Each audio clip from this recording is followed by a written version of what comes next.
حضرت امام احمد بن حنبل رحمۃ اللہ تعالیٰ علیہ اللہ کے ایک بہت بڑے ولی اور 4 اماموں میں سے ایک بہت بڑے امام گزرے ہیں اور بہت بڑے آپ مجتہد بھی ہیں۔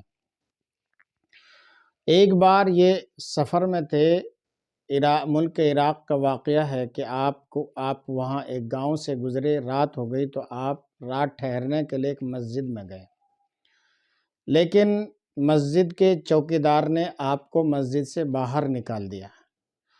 امام احمد بن حنبل رحمۃ اللہ تعالیٰ علیہ کہتے ہیں کہ جب چوکیدار نے مجھے باہر کر دیا تو میں باہر ایک مسجد سے متصل ایک فرش پر میں لیٹ گیا، لیکن چوکیدار نے میرا ہاتھ پکڑ کر بلکہ پیر پکڑ کر گھسیٹ کر وہاں سے بھی دور ہٹا دیا۔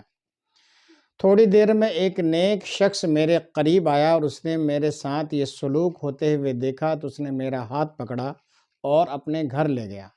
میں نے دیکھا کہ وہ شخص چلتے پھرتے ہر وقت پڑھتا تھا، استغفر اللہ ربی من کل ذنب واتوب الیہ۔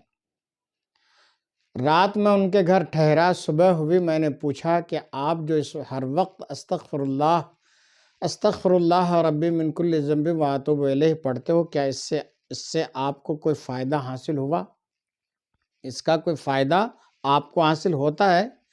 تو اس نیک شخص نے کہا کہ ہاں، اس کے ذریعے سے، اس کے وسیلے سے میں اللہ پاک کی بارگاہ میں جو دعا کرتا ہوں، اللہ تعالیٰ نے میری ہر دعا قبول کی ہے۔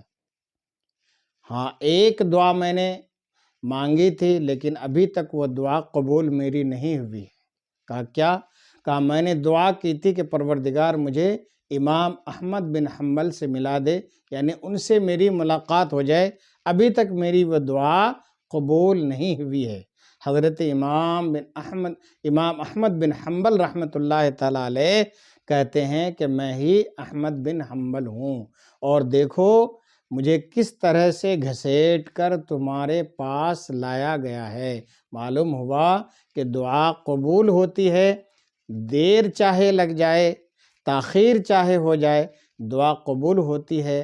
ہاں، دعا کے قبول ہونے کے آثار الگ الگ ہو سکتے ہیں۔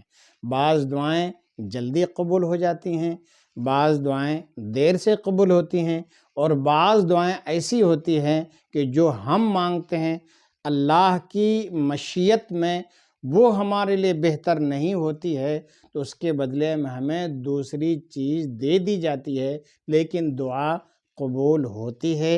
اور بعض دعائیں دنیا میں قبول نہ ہو کر آخرت میں انشاءاللہ قبول ہوں گی، تو دعا کرتے رہیے۔ اس لیے کہ حدیث پاک میں سرکار مصطفیٰ صلی اللہ تعالی علیہ وآلہ وسلم ارشاد فرماتے ہیں، الدعاء مخ العبادہ، دعا جو ہے عبادت کی جڑ ہے۔